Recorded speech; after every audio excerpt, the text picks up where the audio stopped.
Now, in any control problem there is a, just like in analog control, you have an open loop plant and you have a closed loop plant. So, you have a plant by itself which is called uncontrolled or open loop, and you also have a closed loop plant which is controlled. So, you know, the controlled plant is actually does not exhibit the all possible behavior of the open loop plant, but exhibits only a certain subset. So, that is the job of the controller. So, we have to specify if we are talking about the controller design problem, then there are two things that we have to do. The first thing is that we have to say what this system does by itself, what it is capable of doing, that we can get from its model. Then we have to give a specification, that is, of all these behavior we do not want some behavior. So, we want only some of them. So, what is the behavior that we want for the controlled system? That is called the specification. So, these specifications could be again stated in various ways, for example, by transition event sequences, which could be either timed or untimed, or by saying that giving the enabling conditions for some transitions, that is, we may like to cause some transitions in certain ways in the system. So, in various ways system specification will be given, and then the job of the controller design is to ensure that this system actually behaves like the specification system. That is the problem of discrete event or logic or sequence control. So, seems a bit abstract perhaps. So, let us see an example. So, in our old example, what are the external inputs? So, depends on what you have. You actually have to see. So, maybe that you have in this system we may assume that it has three external inputs. One is the up solenoid, another is a down solenoid, and the third one is a master control switch. So, these are the three input variables, they are all external to the system. And each one of them, for example, the up solenoid and the down solenoid may take two values, either 0 or 1. So, what could be outputs? For example, we could say that corresponding to limit switches we have some lamps.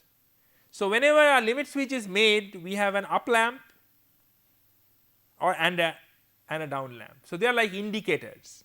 So, corresponding to the limit switches we are having some outputs, up lamp and down lamp. Similarly, the machine we assume is existing in three kinds of states, basically they are the motion states of the system. So, the system could either be in the idle mode, in which it is doing nothing, it is not in the active mode, or so we can say that whenever the master control switch is 1, what is the effect of this external input? That it will make the system from the idle to any one of these, and if it is off, then from any one of these it will actually come to the idle state. This is what we are trying to describe the behavior of the system. So, otherwise among the active states the system could be either in moving up. So, it is moving up, it is neither up nor down, the position of the press is neither up nor down, neither down nor up, it is somewhere in the middle, but it is moving up. Similarly, it could be moving down, or it could be not moving, but it is in the up position or in the down position. So, we have chosen to model the system in such a manner. So, we assume that the system goes through such states.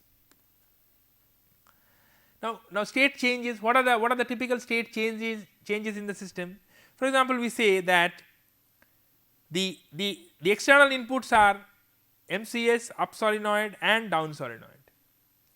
So, if MCS is exercised, system comes from idle to any one of these, maybe it comes from idle to down, and if the up solenoid is pressed and if the system is in the down state, from there if the up solenoid state input is exerted, then it will go from the down state to the moving up state. So, these are cases where a state change is caused by an input. We will presently draw a diagram. Similarly, internal for example, let's draw this diagram.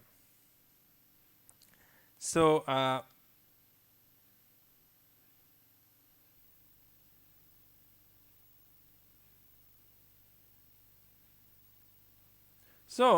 the system we are saying exists in 5 states. Okay.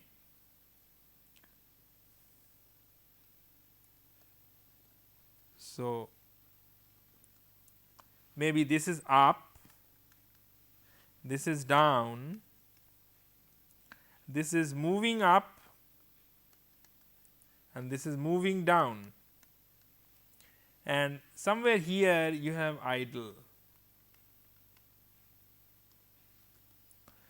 So, when you get, so how does the system change states? So, you have from idle to down when MCS equal to 1, you are trying to describe the system behavior, and then from down if you give an up solenoid,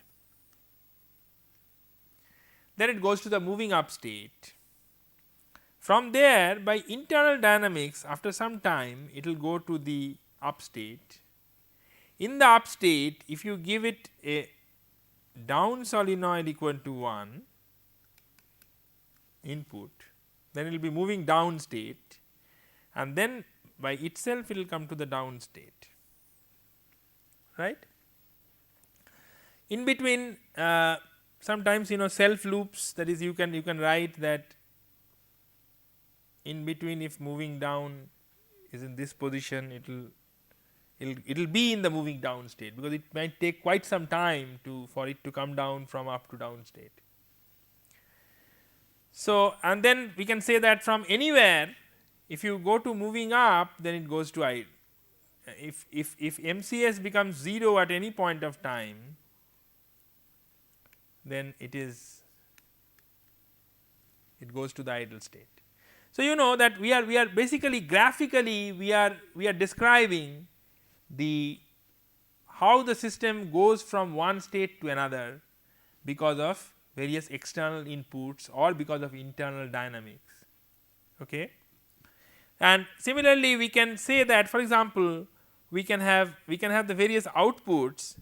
So, if we have the 2 outputs. So, here we will have down lamp is equal to 1 and up lamp is equal to 0. Similarly, here we have DL equal to 0 and UL equal to 0, both are 0. Here UL equal to 1 and DL equal to 0. So, these are the outputs. So, at the various states, these are the outputs which are actually exercised and which may also be sensed by the sensor for the purpose of the controller. Now, this is the behavior of the intrinsic plant. So, now one has to ensure somehow that the specification that you give for the system, that is actually first up solenoid is exercised and it is held till it goes to the up state, and then when it goes to the up state, then the down solenoid is exercised. So, this actually this is the desirable cycle of the machine. So, one has to exercise, some device has to actually compute this, when to apply this up solenoid and when to apply this down solenoid, and it is the controller which is going to do that. So,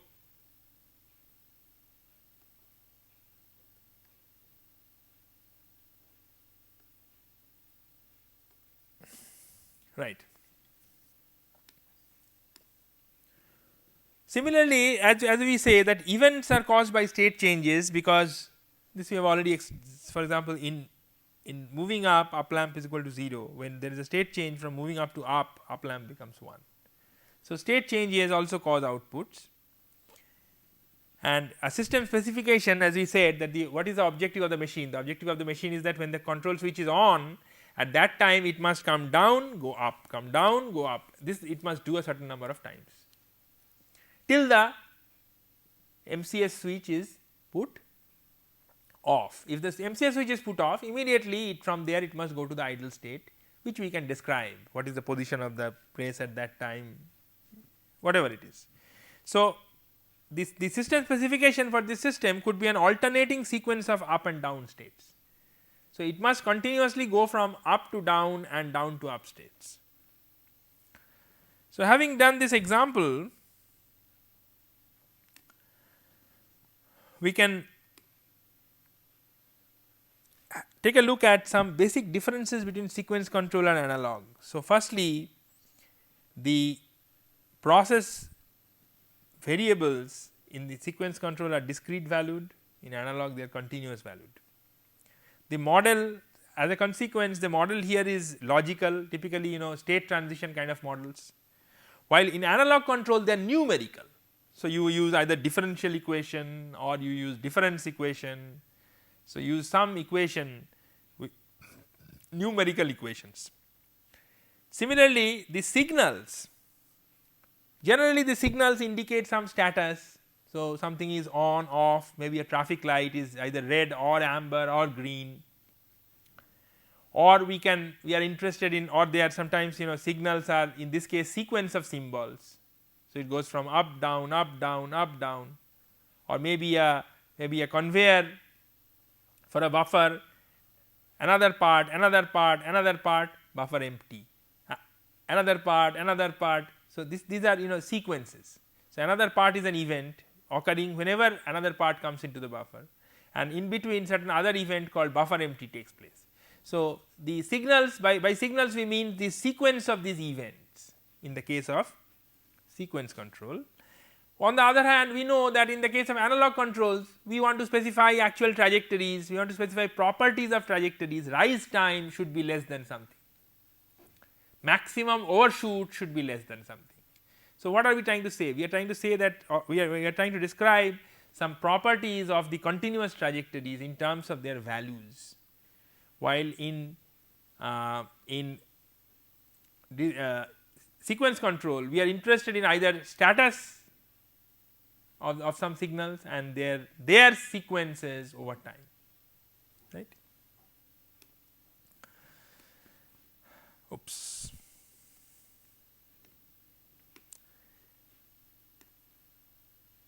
Similarly, if you look at control here also can be open loop or closed loop.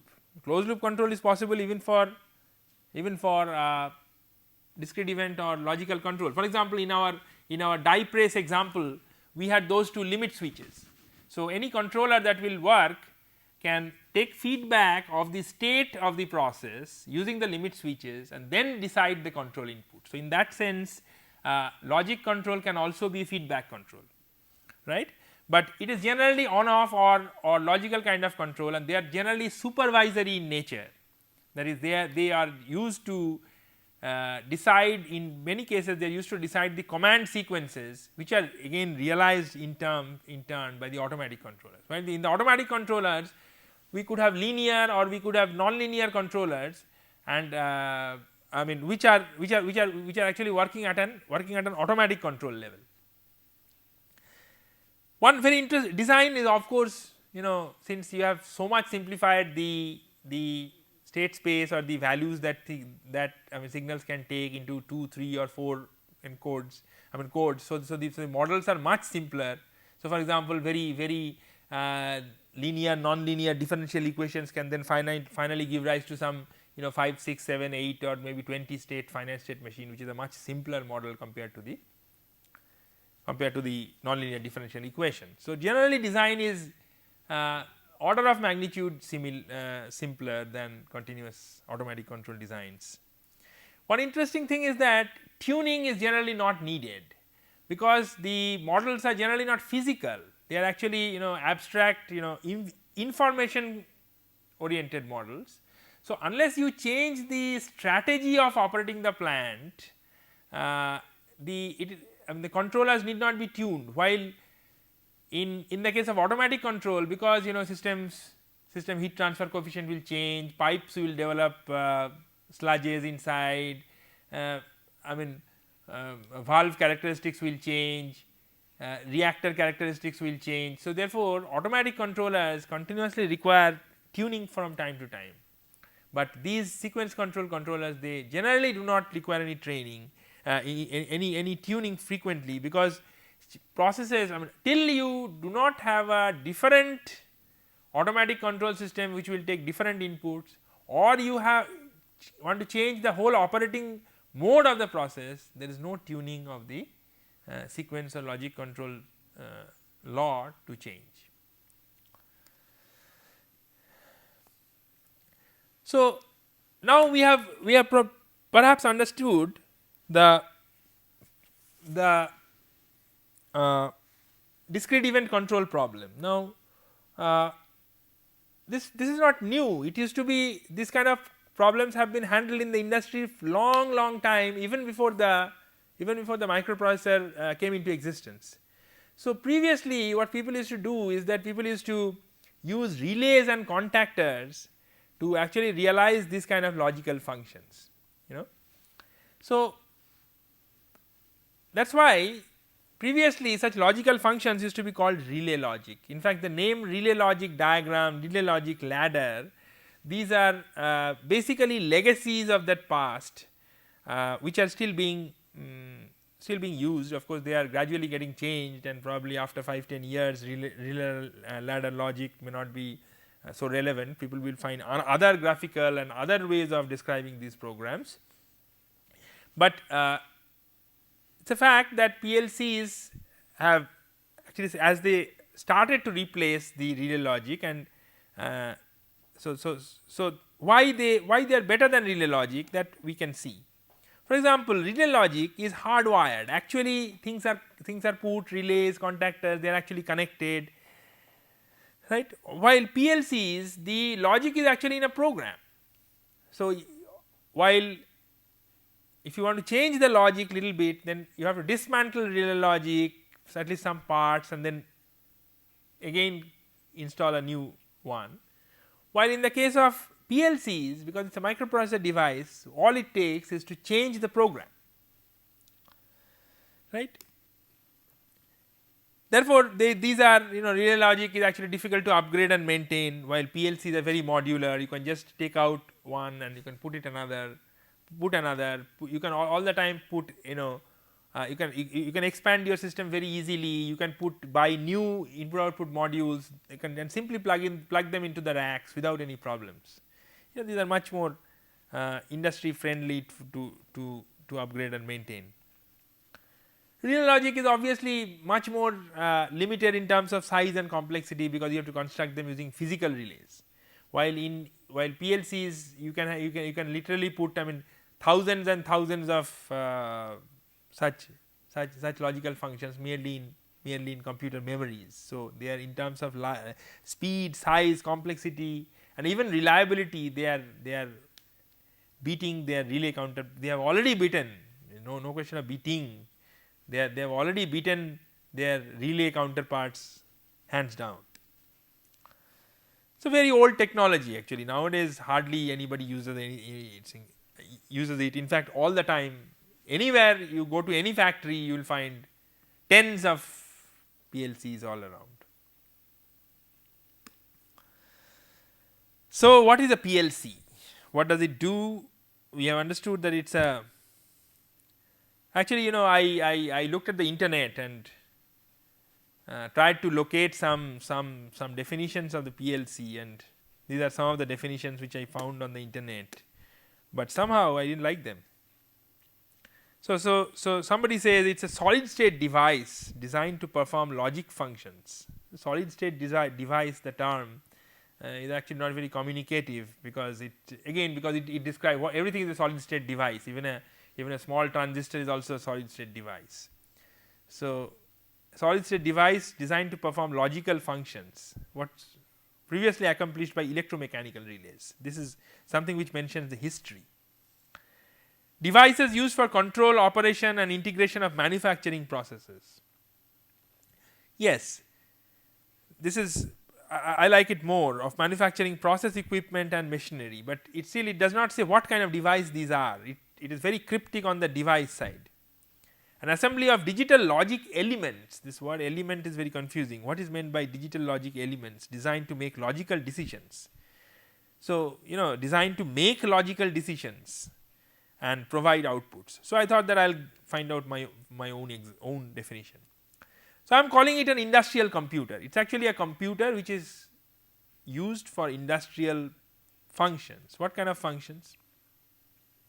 Which will accept inputs from digital or analog sensors, which will execute logic for sequence control or analog control. In fact, modern PLCs in many cases also contain capabilities for doing analog controls on the same device. After all, it's a microprocessor. So, you can have several, its speed is very high, it has lot of memory. So, why not also, since you are buying a device, why not put the analog controls also, otherwise you will have to buy another device just for analog controls. So, while logically they are different, physically speaking, one single PLC box can house even analog controllers. In fact, they do. They could drive actuators or indicators, or they could communicate with other computers. So, what are these components? Its components are typical of a computer. So, you can have the sort of the backplane, or you can have a power supply, or you can have CPU memory, or you have IO cards. Various kinds of IO cards are used. So, you can have digital or analog modules. You can have some special purpose function modules like high speed counters which measure shaft angle encoder which measure rotational speeds, or certain very fast and precise positioning commands can be generation modules, PWM generation modules, etc. So, various kinds of cards it uses. Obviously, there is wiring, and then you need two other separate devices with PLC mainly for for interacting with it.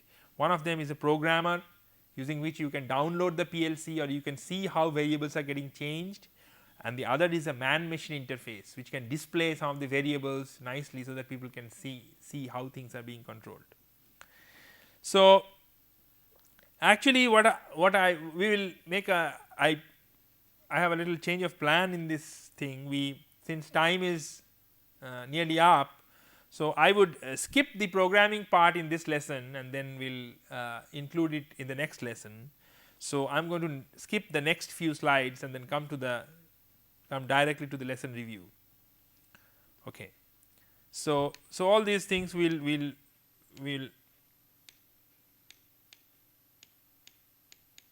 so we are going to see all these things in the next class, which I thought I will include here, but there is no time. Okay.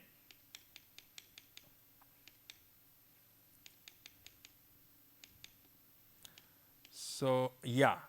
So, we have the lesson review. So, what have you seen? So, in this lecture we have primarily tried to impress upon you the nature of discrete event control problems. Basically two things, that there are some problems where analog controls are not required because they are too simple. If you start a motor for a conveyor, you do not need to control its speed, just put full voltage, whatever speed it will rotate, let it rotate, conveyor will move. We are not interested in controlling the speed in an analog manner. These are situations where analog logic control is used. There are another kind of situations where you are trying to design the control at a supervisory level. So, there is a whole set of sophisticated analog controllers existing, and the moment you give them a command, you know that they will realize them. How they will realize is not your concern, as long as you are designing at the supervisory level. So, because you are designing at the supervisory level, your control problem is abstracted out. So, in that sense it is discrete event. So, we have seen that many such problems arise in the context of industry, and we are going to, in this module we are going to take a look at how we will handle them. So, we also defined, first introduced the programmable controller, we saw its, we gave it functional definition and we saw what it contains. It is basically a microprocessor based device with a lot of interfacing capabilities. And this PLC programming basics we actually did not consider in this lecture, and we will be considering in the next one. So, you could do several things. For example, you could find a typical industrial example, take a let us see, for example, you can have things like, I will give you one example myself and you can think of others. For example, think of how to automate the overhead tank in your house using maybe some level sensors and a motor and a pump, such that the water level never goes below a certain level. So, you are never surprised in the kitchen. So, try to model the system, identify its input, outputs and state variables, develop its finite state machine model, and then finally, can you draw you can't do this now, but you can perhaps figure out that how based on the feedback you are going to apply the different kinds of controls. So, construct an example of your own, that is the assignment, and that is all for today. Thank you very much. From the next class we will start with the programming aspects of PLCs. Thank you.